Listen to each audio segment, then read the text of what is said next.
풍요롭고 행복한 100세 시대를 위한 시간입니다. 100세 똑똑.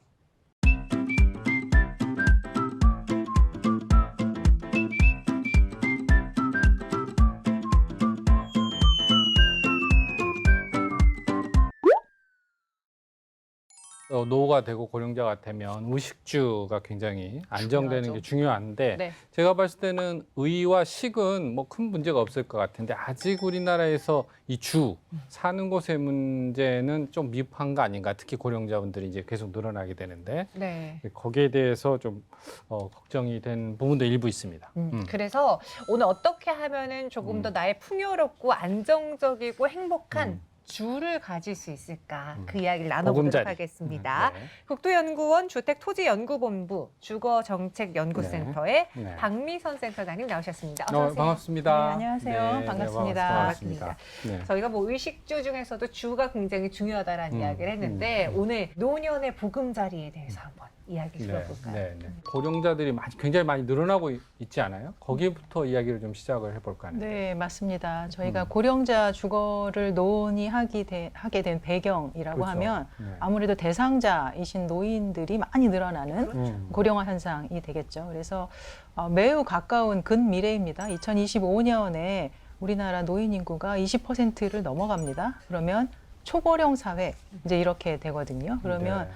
빨리 대비를 해야 된다라는 건데 이게 비율뿐만 아니고 양적으로도 굉장히 많이 늘어납니다. 지금 2020년 기준으로 노인 인구가 한 816만 명 정도 돼요. 지금 노인 인구라고 말씀하신 건 65세 65세 이상이시죠. 네, 2026년만 해도 이게 거의 2배 넘게 증가해서 거의 2천만 명 정도가 노인이 되세요. 네. 1957만 명 이렇게 추계가 나오고 있어요. 2065년쯤 되면요. 우리나라 인구의 한 46%가 노인이 된다고 해요. 그래서 2050년 이미 50년 되면 전 세계에서 우리나라가 노인 인구 비중이 제일 높은 나라다. 굉장히 빠른 속도로 그러니까 경제 사회가 뭐 이렇게 발전한 것만큼 고령화 수준도 거의 전 세계 탑으로 가고 있다라고 말씀드리겠습니다. 가족 중에 노인이 계신 경우에는 어떻게 보면 대가족으로서 우리 노인을 부양한다, 가족들, 부모님을 그렇죠. 부양한다 이런 주의가 많았잖아요. 근데 최근에는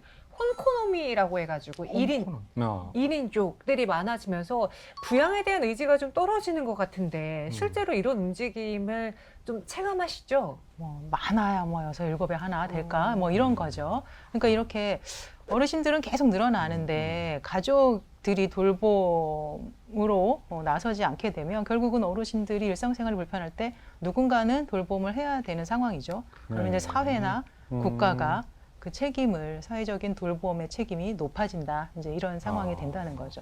이렇게 되면은 스스로 부모님들은 자기들은 스스로 이제 독립해서 살아가야 될 것 같은데 거기에 대해서 준비가 제대로 돼 있습니까? 경제적인 수준에서 빈곤율이 제일 높아요. OECD 국가 중에. 특히 경제활동 참여율이 제일 높거든요.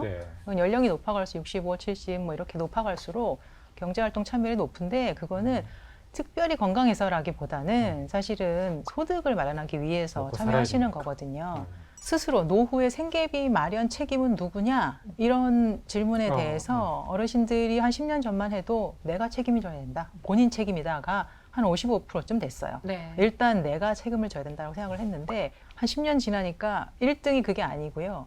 국가가 책임져야 된다가 절반 정도로 나오고요. 그 다음에 본인이라고 생각을 하신 거죠. 그러니까 자식들이 보시는 시각도 바뀌지만 노인분들 스스로도 약간 사회에 대한 기대치가 조금씩 올라가고 있다. 서로 이제 하는 것도 버거운 측면도 있어서 그런가. 물론이죠. 예. 그러다 보니까 이제 거동이 불편하신 분들을 위해서는 장기요양보험 제도가 있거든요. 이게 이제 사회보험이라서 국가가 계속 재정을 투입을 하는데 노적준비금이라는 게 있습니다. 그런데 이미 이게 곧 소진이 될 거다라고 해요. 그러니까 계속 이제 들어오는 돈보다 쓰는 돈이 이제 늘어난다라고 보시면 되겠죠. 노인분들의 경우에는 혹시 선호하는 그런 지역이라던가 혹은 뭐 주거 위치 그런 것들이 어떻게 될까요? 건강 상태가 변화하시니까 일상생활을 유지할 수 있느냐 없느냐에 따라 주거 선호가 사실 되게 많이 바뀌는데요. 건강하시면 절대적으로 내 집입니다. 왜냐하면 오랫동안 하셨잖아요. 네. 그러니까 익숙하고. 정든 곳이고 커뮤니티도 있고 아는 지인들도 많고 그래서 어르신들이 건강이 악화됐을 때 그래도 제일 우선적으로 희망하시는 거는 절반 이상이 내 집이에요. 네. 그리고 두 번째가 요양시설인데 실제로 지금 어르신들이 갖고 있는 옵션이 내 집 아니면 요양시설 이렇게 두 가지밖에 없거든요. 네. 그러니까 답을 거기에 하시는 거지. 만약에 내 집에 있으면서도 서비스를 제공받을 수 있고 누군가가 도움을 주어서 일상생활을 유지할 수 있게 해준다라고 하면 내 집에 거주하시려고 하는 욕구가 크다라는 거예요. 실제로 조사를 해보면 이런 것들은 많이 나오거든요. 네. 그러니까 우리가 주변에서 흔히 볼 수 없는 모델이기 때문에 네. 건강하시면 내 집이지만 건강이 안 좋아지시면 어쩔 수 없이 시설에 가신다 이거밖에 없었잖아요. 그래서 그 중간 지대를 조금 넓혀야 되는 과제가 있습니다.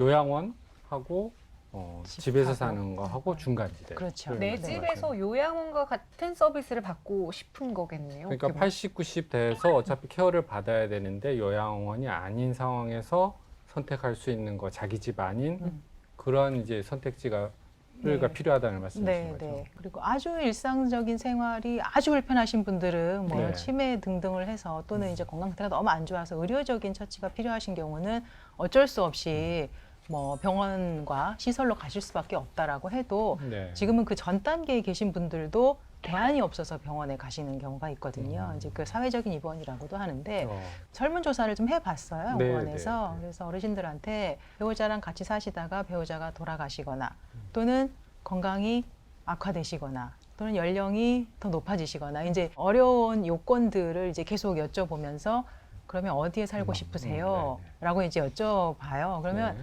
언제나 1등은 내 집입니다. 그런데 혼자 되시고 건강이 악화되신다 라고 하면 조금 대안적인 주택에 대한 수요가 계속 있습니다. 예전에는 없었지만 임대주택 같은 데에서 어르신들을 위한 서비스가 제공이 되는 곳입니다. 네. 근데 약간 좀 비용 지불은 하셔야 될 것 음. 같아요. 라고 여쭤봤는데 선호도가 계속 증가합니다. 아. 심지어 집을 갖고 계신 분들도 나 그럼 집 팔고도 가겠어. 음. 뭐 이제 이런 식으로 그 선호가 계속 높아서 사실은 우리가 좀 더 많은 대안을 가지고 어르신들의 안정을 좀 제공을 하는 게 좋겠다. 네. 그걸 얻을 수 있었습니다. 예전에 한번 실버타운 편을 찍어본 적이 있었어요. 그때 그 유튜버로 와주신 분께서 고령자 복지주택이라는 걸 언급하고 가신 적이 있는데 아니 너무 좋대요. 요양원만큼 좋대요. 그런데도 미달이 난다라는 이야기를 해서 좀 아쉽다, 안타깝다라는 이야기를 해주신 적이 있는데요. 왜 그럴까요? 좀 홍보가 덜 된 걸까요? 그런 것도 있을 것 같고요. 네. 사실은 제가 마침 우연치 않게 어제 고령자 복지주택 네. 가보셨어요? 예, 부안에 있는 거기 다녀왔어요. 그런데 물론 잘된 곳이기는 합니다만 이제 최근에 입주를 하셨고요. 이 고령자 복지주택을 시스템을 좀 아셔야 되는데 먼저 이게 공공임대주택입니다. 그러니까 정부에서 재정이 이제 투입이 되고 소득이 매우 낮으신 무주택자이신 어르신들이 네네. 입소를 해요. 네. 그래서 수급자이신 경우가 많고요. 네. 공모를 하셔야 되는 부분이 있어요. 그러면 이제 LH가 같이 네. 들어와서 건설을 합니다. 아, 근데 생각을 해보시면 어르신들이 도시에도 많이 거주하시지만 비율로는 농촌에 또 많이 거주하시잖아요. 근데 농촌에 거주하시는 어르신들은 사실 대부분 넓은 단독주택에 거주하셨단 말이죠. 그 말은 넓은 집에 사시다가 네. 사실 몇십 평 그리고 또 야외에도 쓰시다가 딱 내 집 요걸 쓰신다는 건 사실 그렇게 만만한 일은 아니거든요. 그러니까 젊은 사람들은 아파트에 태어나서 아파트에 사는 게 익숙하지만 어르신들은 그런 이제 변화가 좀 크고요. 어제 방문했던 고령자 복지주택도 초기에는 똑같이 미달이었다는 거예요. 왜냐하면 어르신들이 너무 이질적인 거죠. 평생을 거주하셨던 데에 비해서. 그런데 사실 들어오신 뒤에 여기 서비스가 굉장히 많거든요. 예를 들면 점심 식사도 밑에서 무료로 주시고 뭐 어르신들 뭐 노래하는 뭐 교실도 있고요. 뭐 짬짜위 뭐 옆에서 텃밭 가꾸는 것도 있고요. 네. 뭐 상추도 가꾸고 뭐 이런 계속 이제 서비스가 있고 관리소에서 연락하셔서 잘 계시냐 확인도 하시고 뭐 전동기구 이용하시는 분들은 옆에 충전하는 데도 있고요. 뭐 계속 이 활동들을 하시게 되니까 어르신들이 선호도가 올라가요. 굉장히 올라가서 소문이 또 많이 난 거죠. 오히려 대기하시는 분이 너무 많은 상태인 거죠. 그래서 이게 지역마다 많이 차이가 있고 또 그곳에서의 활동이 어느 정도 지원이 되느냐 서비스에 따라서 또 차이가 있고 그래서 조금씩 차이가 있다라는 생각이 들긴 합니다. 네.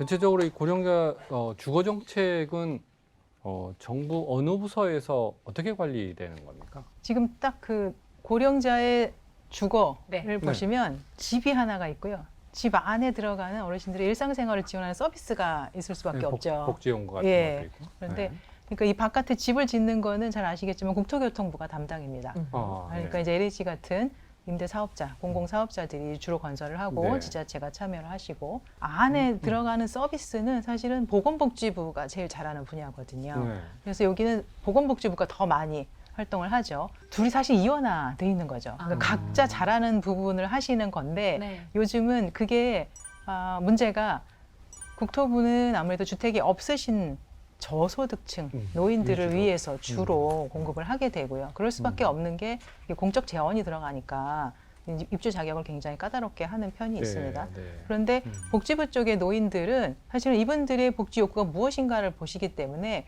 이분들의 소득을 보시는 게 아니고 이분들의 건강 상태, 예, 일상생활을 유지하실 수 있느냐 없느냐에 따라서 이분들이 지원을 받으실 자격을 결정을 하거든요. 네. 그러다 보니까 한쪽에서는 소득이 이제 주로 주된 기준이고 한쪽에서는 건강 상태니까 이게 약간 소득이 넘치시는 분, 약간 일상생활이 불편하신 분은 애매하게 지원을 받을 수 없는 정책 사각지대가 조금 많이 있습니다. 또 마지막으로 우리의 그 한국의 노인분들을 위해서 주거 정책 방향은 어떻게 나아갔으면 좋겠는지 좀 전해주시죠. 저는 좀 아까 말씀드린 것처럼 네. 사실은 이제 두 개 부처에서 각기 다른 기준을 쓰고 있기 때문에 네. 그 공백을 메울 수 있게 협업을 해야 되는 게 사실 중요하다고 보고요. 노인 비중이 너무 많이 늘어나요. 네. 양적으로도 그렇고요. 그래서 사실은 대비를 해야 되는데 지금도 빠른 시점은 아니거든요. 그래서 굉장히 적극적인 대응을 해야 된다. 근데 계속 공공임대를 공급하는 거는 비용적으로도 굉장히 부담이 되기 때문에 주택 내부의 개조 같은 게 있거든요. 네, 어르신들 낙상 사고가 가장 많이 일어나는 맞아요. 곳이 집이잖아요. 그래서 이런 개조부터 사실은 계속 일어나야 되고 또 어르신들은 불편하다고 느끼지 않으신다고 답을 해요. 실제 안 불편한 게 아니고 그런 불편함에 익숙해지신 거죠, 이미. 그러니까 어르신들이 쉽게 정보를 알고 지원하실 수 있게 사실은 찾아가서 먼저 조금 알려드리는 서비스, 정책적으로 조금 더 예방적인 정책 이런 걸 좀 확대를 했으면 좋겠다라는 게 제 바람입니다. 주택에 대해서 고민이 많으실 텐데 우리가 어떤 걸 알아야 되는지 또 그리고 향후 노인분들을 위해서 무엇이 개선돼야 되는지까지도 이야기를 해주셨어요. 네, 네, 네. 오늘 너무너무 도움 말씀 고맙습니다. 우선 인사드릴게요. 네, 감사합니다. 고맙습니다. 네. 앞서도 초대도 말했듯이 나는 노후가 되면 의식주 중에서 주가 가장 중요한데 네. 아무래도 아까 말씀 여러 가지 좋은 정책들이 나와서 평안한 고령자들이 평안한 노후를 보낼 수 있는 보금자리가 많이 생겼으면 좋겠습니다. 네, 저희 백세톡톡도 여러분들의 그런 미래를 위해서 노력했습니다. 네. 저희는 여기서 인사드리도록 할게요. 네. 백세 톡톡.